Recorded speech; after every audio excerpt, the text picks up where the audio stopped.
How to get web design clients step by step for beginners. Hey guys, welcome back to the YouTube channel. Today we will be taking a look at how you can get web design clients as a beginner. So let's get into it. Now, starting off, there are a couple of things that you must do if you want to get web design clients.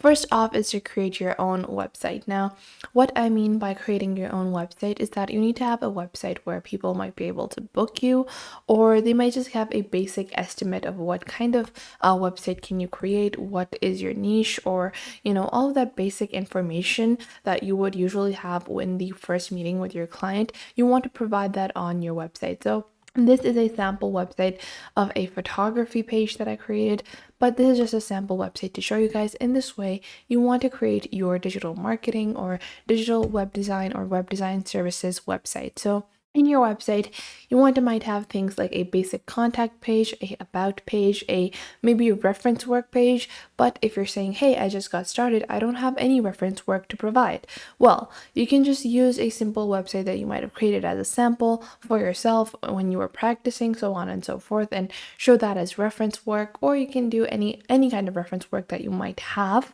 So it's kind of like a chicken and egg kind of situation, which came first. So you can't really advertise any of your web clients or web design if you haven't got any clients. And if you haven't got any clients, you can't get clients if you don't have any samples to show them. So it's kind of difficult getting those first few clients, but it takes the most effort. But after that, it becomes a seamless process. So just don't worry about it.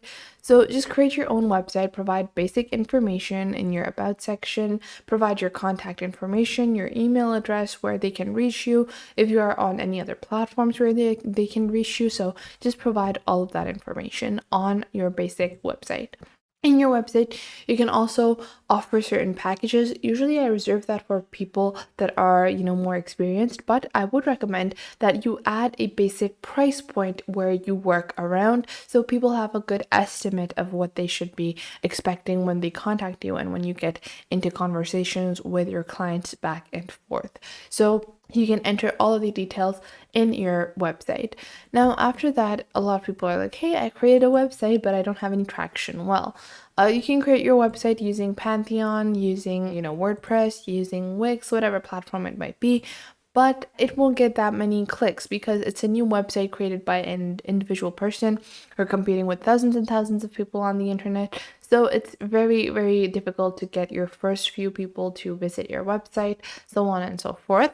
So for that, you can go into marketplaces like Fiverr, Upwork, People Per Hour, and other marketplaces as well. Now, a lot of people say, these websites suck, you really don't get jobs. A lot of people are, being like, hey, I don't like these websites anymore. But if you are someone that is a beginner and does not have any kind of previous experience that they can show, it's super effective to use these websites. There are a lot of people that are looking for web designers, content writers, designers, editors on these platforms, and these platforms get a lot more reach than you can get as an individual from your own website.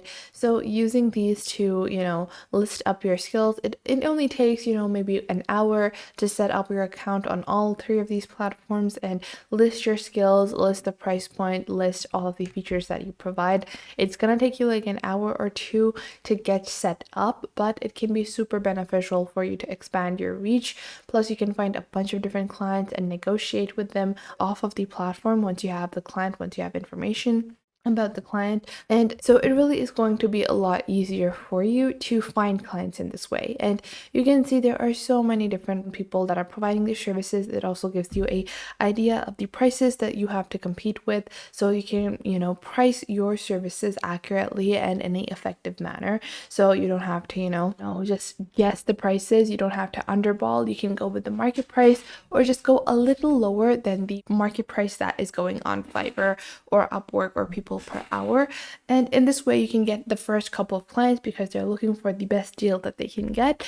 And once you have those clients, you can use that as, kind of like an internship.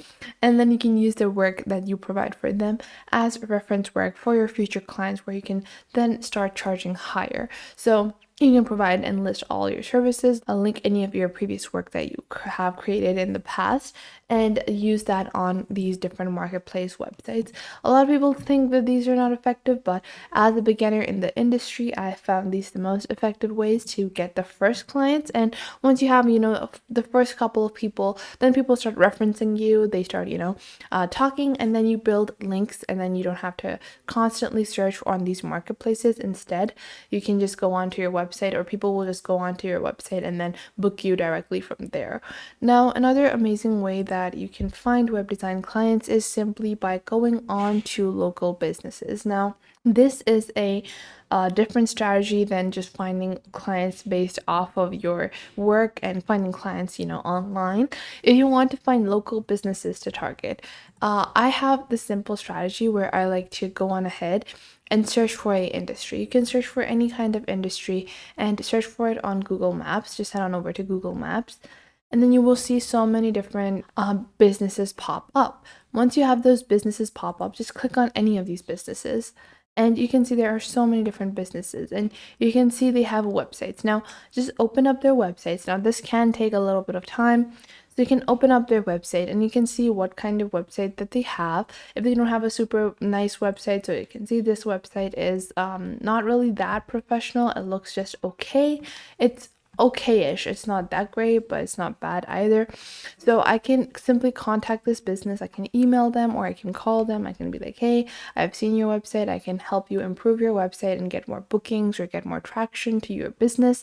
And I can enter, custom fields where people can check out online or book you online. And then these features, if you want to, improve your website to boost your business, because I love your business, make sure you always start off with a pro from their business and then move on to the website talk. So you can send that email to a business representative that they might have, or just call them and talk to them.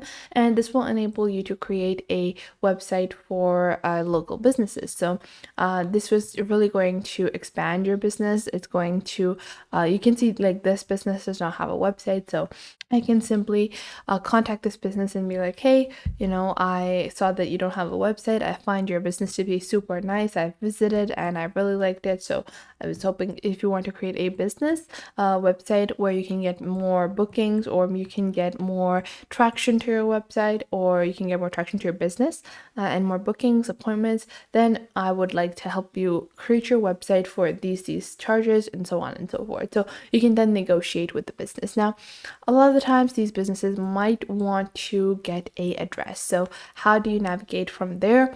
If you don't want to provide your address, usually if you're a beginner, you have to provide your home address, which might be a little uncomfortable for certain people. So you can just tell them that I work as a freelancer or I work directly from home. So I can just provide you my services. I can come to your location to take pictures of your location, so on and so forth, just to make it seem a lot more professional. So that was it for today. I hope you guys found this video helpful. Make sure to leave a like and subscribe to the YouTube channel, and I will catch you guys in the next video.